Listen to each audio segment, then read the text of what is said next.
Hello everyone and welcome back to TowerGate. It is TowerGate day number 566. 566. October the 2nd. I believe it is. No, it's the 3rd. It's the 3rd. It is the 3rd. Wednesday, 2018. Yes, it is Wednesday. That's the day, of course, I take out the trash and eat chicken. Every damn Wednesday.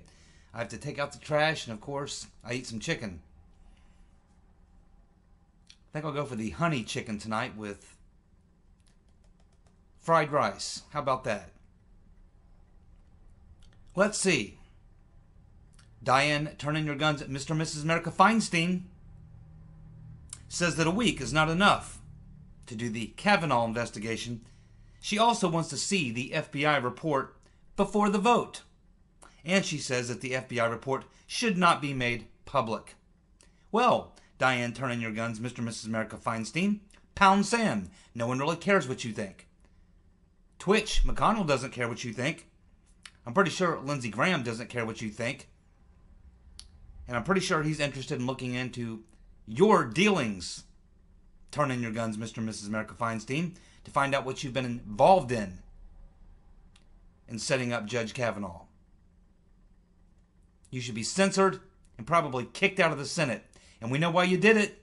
We did it because there's a far left-wing commie who's challenging you for that Senate seat, and you're starting to sweat. You needed something. You needed something to energize that far left-wing commie base. And so you stirred up this pot. That's what you did. And I think you're going to get busted for it. A week is plenty. In fact, I'll be talking about here in just a few minutes about the fact that the FBI is telling the Washington Post that they just about got the thing wrapped up. And Twitch says he'll have a vote by the end of the week. And we don't care if you want to see the FBI report. The FBI doesn't care if you want to see the report. Maybe they should show you the report of that Chinese spy who was working for you for 20 years. How about that report? Maybe you should talk to the FBI about that report. And the FBI report should not be made public. Well, they normally are not. Background checks are normally not made public.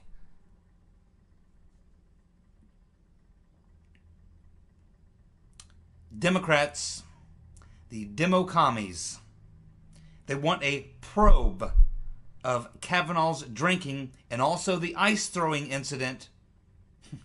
McConnell says he will move on the nomination this week. Yeah, a probe of the drinking in high school and college and ice throwing. You know, I think if we looked into many of you Democrat members of Congress, many of you demo commies, I think we'd find a lot more than just some excessive beer drinking, some keg parties, and ice throwing. Funny, I don't remember any of you being interested in going into deep background on Barack Hussein Obama, even though he wrote in his book that he spent the last 2 years of his high school, the last 2 years of high school for Barack Hussein Obama, according to him, was a haze. He spent that last 2 years in a haze from drunkenness and from drug use. Oh yes, and not just toking on a few reefers, as he referred to it. And he said he inhaled, smoked a lot of weed. B.O. smoked a lot of weed and was drinking lots of beer. But I think he actually suggests that, because he didn't limit it to marijuana, he suggested that he was probably snorting up a lot of coke, a lot of powder up that nose of Barack Hussein Obama. But I don't recall any of you wanting to dig into that. How about one of the judges, liberal judges, got a DUI when he was in high school, underage, wasn't even old enough to be drinking, and got a DUI. Forget which one that was. It's the tall, skinny guy with the beady eyes. It kind of looks like Rodenstein. Well, he did when he got nominated. Now he's, what's his name? Forget his name. But I remember that came up in his confirmation a long time ago. That didn't bother the Democrats. They had no problem supporting him. Hypocrisy. That's the Democratic Party. That's the Democratic way. Everything that they've done, they blame on you. They accuse you of everything that they have done, even though what they're accusing you of, you may not have actually done. That's their MO. 60% of voters want Kavanaugh confirmed. 85% of Republican women want Kavanaugh confirmed. Now, they didn't give the name of this poll. I got it from the Gateway Pundit. This is a story in the Gateway Pundit talking about 60% of voters want Kavanaugh confirmed. That would mean 40% do not, or undecided, or what have you. But 60% is pretty strong. Pretty strong. Numbers you don't want to run against when you're a month out from an election. Judicial Watch has sued the Department of Defense for records related to the $1 million that was paid to Stefan Halper, the Fat Man, on behalf of Adam Lovinger, who they are now representing. Remember, Adam Lovinger was the DOD analyst who was screwed with, lost his security clearance, and eventually I think he might have even lost his job or what have you. And it was because of the fact that he had been digging into Stefan Halper and had discovered all this money being paid to him and started asking questions. And the next thing you know, he's got problems. So now he's got Judicial Watch representing him. And so they're requesting these documents. Now it appears that Stefan Halper, the Fat Man, appears to have lied in some of the reports he was paid to produce. Of course, he wasn't producing any reports. It was his CIA cover. But we'll just go ahead with the story, okay? So, anyhow, in some of the reports he was paid to produce, he apparently lied. He listed names of advisors and consultants. Judicial Watch contacted those individuals, and they have no memory of working with Halper because they were all fudged, because that was nothing more than a CIA cover. And we learned that about a month ago. It was a cover. We now have a man named Dennis Ketterer who has signed a sworn statement and has provided it to Orrin Hatch, Senator Orrin Hatch. Ketterer says that he dated Julie Swetnick in the 90s. And he said she told him that she liked to have sex with more than one guy at a time. In fact, several of them at a time.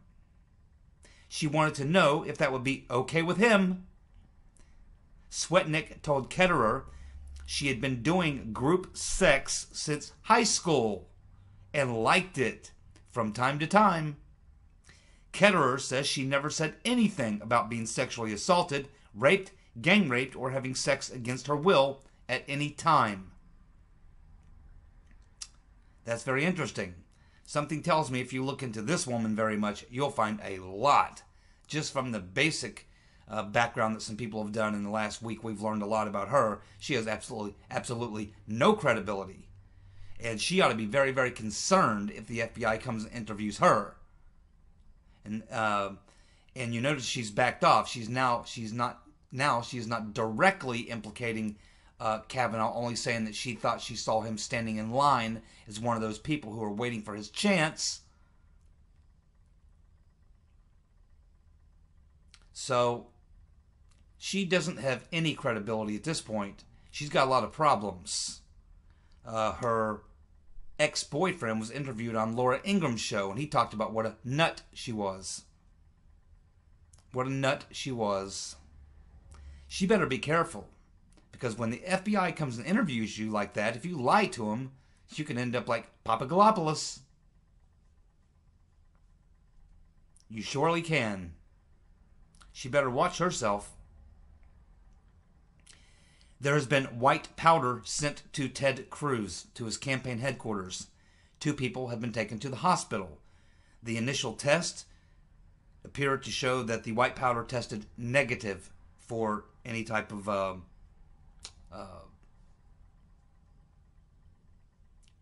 deadly poison or anything like that. So that's good.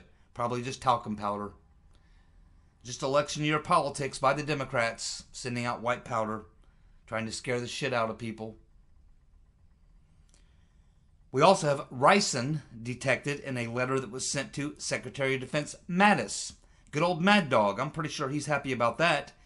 Hopefully they'll find out who the Democrats are who are sending these letters. Now, ricin was actually detected in the letter sent to Mattis, so probably a different person. But regardless, sending something like that to someone in the mail is kind of a terroristic threat, you know. I mean, it's, you know, it can cause people a lot of problems when they receive some white powder in an envelope in the mail. Especially when it has, first of all, don't ever open a letter that has nobody's name or return address on it. There's something wrong, I'll automatically throw it away. But yeah, sending this stuff to the Department of Defense, to Secretary Mattis, ricin, that'll definitely get you an FBI investigation. Hopefully they'll track these Democrats down. They're probably working for Soros and the resistance. Jeff the Flake says that Kavanaugh is sharp and partisan, and we can't have that on the court. Just like I said, Flake is not going to vote for Kavanaugh. I'll be very, very surprised if he does vote for Kavanaugh. I think he cut that deal, but I think that he is going to join the Democrats here in a couple days when they go to have the vote, and whatever they're hollering about, he's going to jump on board with them. He must think he has some kind of a future in the Democratic Party, or maybe he thinks he can run as an independent. I'm not sure exactly what in the world he's trying to position himself for. I mean, his name is Mud with the Republican Party. I can't imagine that he thinks he's going to go anywhere there. So he must be thinking maybe about flipping to being a Democrat or something. He's got something going on. He may have been, I assume he's been paid very well for the stunt that he pulled this past Friday. And Lindsey Graham and some other people tend to believe that Flake was being straight up and all he wanted was this week-long investigation, then he'd be okay to vote in the main vote in the Senate. But I'm telling you, I think Flake is going to continue to be an a-hole, and I honestly believe that he is probably going to vote against Kavanaugh. I would not be the least bit surprised. I would not count on his vote. When they're counting votes, don't count Flake. But I think you can count on Manchin, because he's under tremendous pressure. Tremendous pressure. I'd be very surprised if Manchin did not vote for Kavanaugh. So that would take care of replacing his vote. Pretty sure Corker will vote for him. Pretty sure Murkowski and Collins will both come around as well. So I think they're actually, Kavanaugh is going to end up getting 51 or 52, maybe 53. Heidi Heitkamp is down 10 points, although it may be so far, she's so far behind now that she may not think it matters. Or maybe she thinks that if she votes against him that she'll energize the left-wing base. But, you know, North Dakota, not a big left-wing base there. So, I don't know. It's a tricky situation there. But as far as Jeff the Flake, I wouldn't count on Jeff the Flake. I think he's absolutely going to stick the knife in our back. Absolutely. Now, speaking of Heidi Heitkamp, I just mentioned she is 10 points down in that North Dakota Senate race to Kevin Cramer. I've already penciled in that is a pickup for the Republicans in November. I don't think she can recover a 10 points down. It's not a hardcore conservative state, North Dakota, and you do have a liberal section up there in the northwest. You have a Native American population up there that's generally left-wing. But a 10-point deficit there will be hard to make up. And I don't think there's a lot of undecideds left in that race. You would have to have a lot of these people flip, and I don't see Cramer doing anything stupid. All he has to do is just keep, stay clean for the next 30 days, and he's probably won that seat. Heidi Heitkamp is in a tough position. I don't know what she does. I think, if she comes out and says, yeah, I'll vote for Kavanaugh, well, so would Cramer. So, I mean, that doesn't really help her. And the only long shot she probably has is to vote against and hope that she energizes the left-wing population up there, and maybe she can pull a few points, but 10 is hard, man. 10 is a hard swing. You almost have to have something happen to swing 10 points in 30 days. You almost have to make your opponent has to make a major gaffe, or you have to do something major has to happen to swing an election 10 points. A Senate seat, maybe not so much a House seat or a local race, but a Senate seat. Senate seat's pretty hard to swing 10 points in 30 days without some major something happening. It's not a routine move at all. I think you can put that in the Republican column, and we'll have to see whether or not Heitkamp,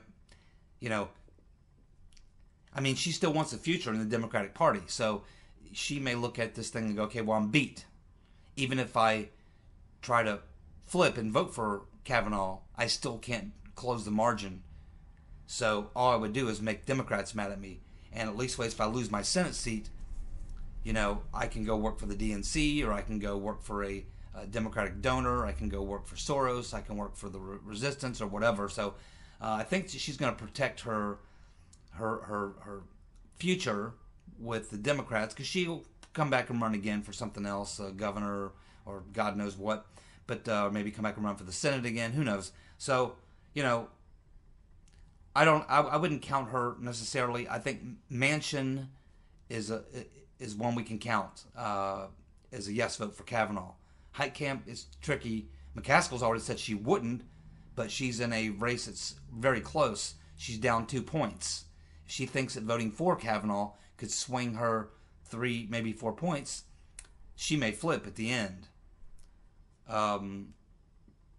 So those are two that are pretty much up in the air. Back to Swetnick. She has given NBC News, so-called news, fake news, NBC, the Nobody Cares network. Swetnick has given NBC the names of 4 witnesses. 4 witnesses. 2 will not even respond. 1 says he doesn't know her. And 1 is dead. Ain't that a coincidence? Sounds a lot like Professor Ford. She gives up 3 names, and they basically can't corroborate her story either. Then we get Swetnick giving up names of witnesses. They can't corroborate. Nobody can corroborate any of these stories. Swetnick was probably hoping someone would set up a GoFundMe for her. She needs to call Mr. Bromwich. He's the guy that sets up your GoFundMe. And then probably sends out the emails to the Democratic donors to send in the money. I think that's how that works. Well, Blasey Ford's criminal record was scrubbed clean 3 weeks before her letter to turn in your guns, Mr. and Mrs. America Feinstein. Christine Ford's criminal record was scrubbed clean 3 weeks before her letter to turn in your guns, Mr. and Mrs. America Feinstein. Well, that's neat. That's tidy. That's peachy. And that shouldn't surprise us. We know she wiped out her social media. We know that they wiped out a lot of her records at Stanford. Her bio at Stanford. It's almost like they wanted to clean the slate, clean up her background long before she came forward or was even thought to have to come forward. This would have been 3 weeks. This would have been about a week before that she went public or was made public by the leak. So it shows you that whether or not she knew what was being done behind her back, and she probably, I don't know what was being done behind her back at all. She may have been a part of the plot. But there was people who were handling her or working her or whatever, who were doing a lot of things that were not in her best interest. They were trying to clean her up, throw her through the spin cycle. And then they outed her. They lied to her about being able to testify privately. They lied to her about whether or not she could testify out in California. Those lawyers, Bromwich and the friend of the Rotten Reverend Clinton, what's her name? cats. They've got some issues. They've definitely got some issues. They may have committed some crimes. You're not allowed to lie to your client, by the way. Not allowed to lie to your client. And it appears that they did. Either they lied to Ford or she lied under oath. One of the two. Because she said that she wasn't aware that they would come out to California and interview her. But we have the letter signed by both Grassley and Turn In Your Guns, Mr. and Mrs. America Feinstein, to her lawyers that they would do that, and we have the response back. So the lawyers can't say they didn't get the letter. They definitely got it. They responded to it. Plus the fact that it was made public on every damn network, cable channel, and website in the damn country. Probably in the world. How could you not have known that they were willing to come out to California? Somebody lied. Either the lawyers lied to their client, Ford, by not telling her she could do that, or she lied when she said that she wasn't aware, that her lawyers never made her aware. Somebody lied. Do you think those lawyers are going to take the criminal rap for Ford? Or do you think they'll throw her under the bus? Snap, take her out of that trance that they put her in. Now she's back to reality going, huh? What happened? Where have I been? I'm not in Kansas anymore. No, you're not. Christine Ford has not turned over her therapist notes to the Senate. I would assume that the FBI, if they're going to look into her and take her testimony, which I would think they would, I would think her and Kavanaugh will be the last two people the FBI speaks to. And I would have to believe that they're going to be looking at things as well. They're going to conduct the interview. Well, first they usually do the background on you, then they do the interview, so they know what questions to ask. I would have to think that just a simple background check, and they would find a lot of things out. A lot of the things we've been talking about. And I would certainly think that they would get access to her therapist's records. So Christine Ford has not turned over the therapist's notes to the Senate regarding her suppressed memories about Kavanaugh abusing her 35 years earlier, allegedly. It's probably because if the memories were revealed through hypnosis, they would not be admissible in court, nor would they be very believable in the court of public opinion. Some are even suggesting that Ford was under a hypnotic trance during her testimony. Now that is something I could believe, because as I said, she looked like Tweety Bird. She was like, something wrong. Something in my gut tells me there's something wrong. I mean, that voice, the way she acted, her mannerisms, just either she was acting and not very well, or she was literally hypnotized under a trance. But it gets worse. It appears that, and I certainly would think that the FBI would stumble onto this. It's not classified or secret information. Reporters have obviously found it. So the FBI certainly would have found it. Or they could have just read it. It appears that Ford was part of a team of psychos who wrote an article back in 2008 that was about a study on self-hypnosis. Self-hypnosis. And how to use, and how the use of self-hypnosis is used to retrieve important memories and create artificial situations. Let me say that again. Ford was part of a team of psychos who wrote an article in 2008 that was about a study on self-hypnosis and how the use of self-hypnosis is used to retrieve important memories and create artificial situations. Now that would explain a lot, would it not?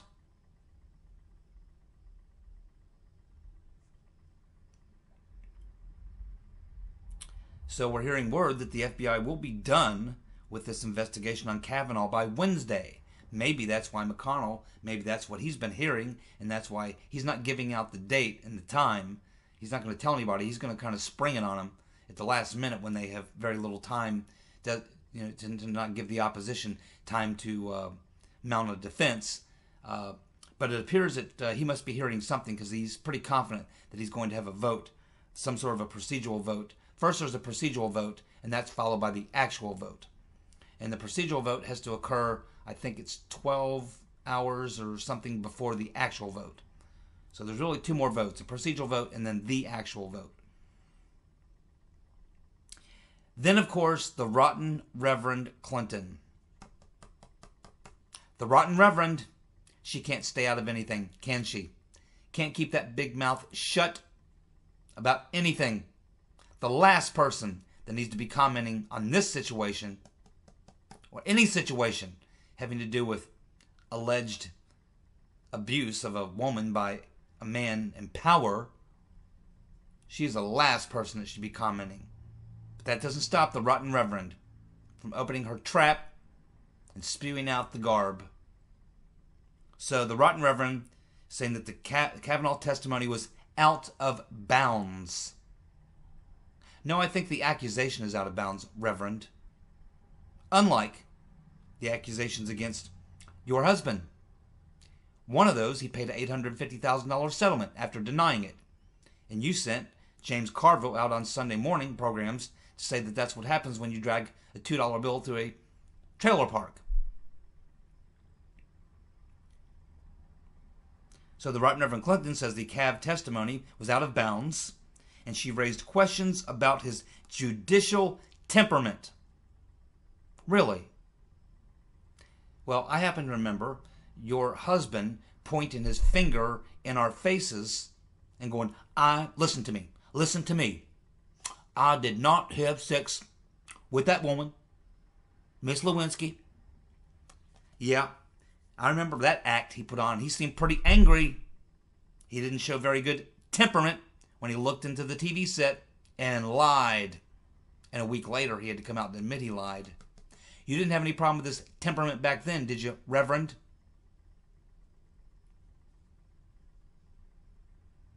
How do you think he would feel if the demo commies were actually honest and they had Juanita Broderick come into the Senate and tell her story? And then your husband, the rotten Reverend, your husband, Slick Willie, would then have to sit there and respond to that. How do you think he would respond, Reverend? But it's not just your husband, Reverend. It's you. I seem to remember that psychotic, unhinged, temperamental ad that you did during the 2016 election, where you looked into the camera with those big bug eyes and that stressed look on your face, that angry look on your face, and you screamed into the camera, quote, "Now having said all this, why am I not 50 points ahead, you might ask? Well, the choice for working families has never been clearer. I need your help to get Donald Trump's record out to everybody." Yes, we remember that. Why am I not 50 points ahead? Why am I not 50 points ahead? Oh, not very good temperament there. You seem to be a bit unhinged, Reverend. Because you realized at that point that Trump finally caught you in the polls. And you knew you were going to lose. Deep down, Reverend, you knew. Why did you know? Because that's what happens to you every time. You always start off way, way ahead because you get all that media attention and all that money. But then as soon as people have a chance to see you, the more they see you, the less they like you, the less they trust you, the less they believe you. And eventually, by the end of the campaign, whatever it is, they just hate you. And you lose. Why am I not 50 points ahead? The choice. Well, the choice for American families has never been clearer. You're right. It never had been clearer to most people. Most smart people. Most working people. That's why they voted for Trump. Reverend, and not you. Suck an egg, bitch. Alrighty, let's clean it up a little bit. We have Chuck the Cuck Schumer. He says that after the Dems win back the Senate, he's going to change the rule back to 60 votes to confirm a Supreme Court judge instead of a simple majority. It was Harry Reid who started this thing. Harry Reid started it. Not Mitch. Harry Reid, Chucky. And if anybody believes that the Democrats are going to win back the Senate and old Chucky is going to change the rule so that you need 60 votes to get a Supreme Court justice, is out of their mind. Out of their mind. Chuck the Cuck. See, he knows he'll never have to worry about that because he knows they're not going to win the Senate. He absolutely knows that for a fact. Unless he's dumber than dirt. So according to the Washington Post, the FBI has interviewed Blasey Ford's 3 witnesses, and they did not change their tune. They still say that they know nothing about the party in question, and that's the witnesses Smythe, Judge, and Kaiser. Yeah, I mean, they're not going to change their tune. I mean, they were under oath. They signed sworn statements. What are they supposed to do? The lawyers say, yeah, well, I know you signed that sworn statement, but now that the FBI is talking to you, why don't you go ahead and lie to them? Or, in fact, tell the truth, and then you were lying to the Congress. It doesn't really matter. I mean, they weren't going to change their tune, and the Democrats know it. It's just another delay tactic so that they can do some more mischief, like the following. Coming now from Kamala Harris, who thinks she has a chance to be a presidential nominee. She doesn't. She's an asshat. I don't think she could even win the primary. I really don't. I don't think she has any chance. She's a moron. And she's got a lot of problems, a little corruption in her background. So Kamala Harris has now introduced another anonymous claim from someone in Oceanside, California. Now, I read the details of this, and they're so disgusting, I'm not even going to talk about it. I'm not even going to describe it. Let's just say that it is actually worse than anything we've heard up to this point. It's actually worse.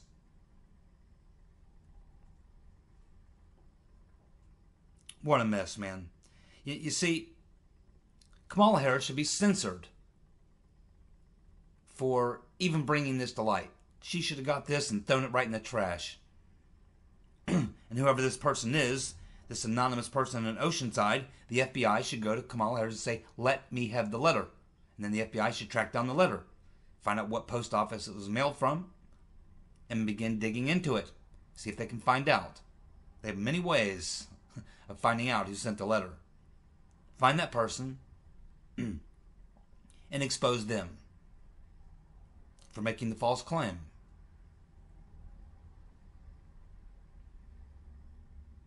And as I said earlier, Blasey Ford's lawyers have a lot of problems.